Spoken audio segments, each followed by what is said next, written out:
Hello guys. ഇവിടെ ഇപ്പൊ ഇന്നലെ തൊട്ട് നല്ല മഴയാണേ. മഴ തുടങ്ങിയപ്പോഴേക്കും നമ്മുടെ കുഞ്ഞിപ്പെണ്ണിന് ജലദോഷമൊക്കെ ആയിട്ടാ.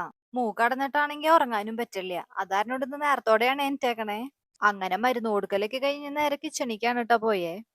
ആദ്യം തന്നെ ഒരു ചായയൊക്കെ ഉണ്ടാക്കി. പിന്നെ ഇന്ന് ബ്രേക്ക്ഫാസ്റ്റിന് അപ്പായിരുന്നു ട്ടാ. അപ്പൊ കുറച്ച് അപ്പമൊക്കെ ചുട്ടു വെച്ചു. ആ പണി കഴിഞ്ഞപ്പോ ഇനി ബ്രേക്ക്ഫാസ്റ്റ് കഴിക്കാൻ പോവാണേ. അപ്പത്തിനുള്ള മുട്ടക്കറിയൊക്കെ അമ്മ നേരത്തെ ഉണ്ടാക്കി വെച്ചിട്ടുണ്ടായിട്ടാ. എനിക്ക് പിന്നെ ചായ ഒന്നും ഇഷ്ടമില്ലാത്തതുകൊണ്ട് പാലാണ് കേട്ടോ കുടിക്കണേ. ഇന്നത്തെ ബാക്കി കിച്ചൺ ഡ്യൂട്ടിക്ക് എനിക്ക് തന്നെയായിരുന്നേ. ഉച്ചയ്ക്ക് ഇന്ന് എന്തായാലും ചിക്കൻ കറി വെക്കാനുള്ള പ്ലാൻ ആയിരുന്നു കേട്ടാ. അപ്പൊ പിന്നെ ബിരിയാണിയും കൂടി ഉണ്ടാക്കാന്ന് വിചാരിച്ച് ബിരിയാണിയും വെച്ചു. ഇനി അപ്പൊ ഒരു സർലാസും കൂടി ഉണ്ടായാലല്ലേ കംപ്ലീറ്റ് ആവുള്ളൂ. അപ്പൊ കുറച്ച് കുക്കുംബറും സവാളയും കട്ട് ചെയ്തിട്ട് സർലാസും ഉണ്ടാക്കിട്ടാ. അങ്ങനെ നമ്മുടെ ഉച്ചയ്ക്കുള്ള ലഞ്ച് അപ്പൊ റെഡിയായി. അപ്പൊ നമ്മുടെ ഇന്നത്തെ മിനി വ്ലോഗ് ഇത്രയ്ക്കുള്ളൂ കേട്ടാ. നമ്മുടെ വീഡിയോസ് ഒക്കെ ഇഷ്ടപ്പെട്ട എല്ലാവരും സപ്പോർട്ട് ചെയ്യണേ. നമ്മുടെ ചാനൽ ഒന്ന് സബ്സ്ക്രൈബ് ചെയ്യാനും മറക്കല്ലേ. ഇനി അപ്പൊ എന്തായാലും മറ്റൊരു വീഡിയോ ആയിട്ട് വരാം. ബൈ.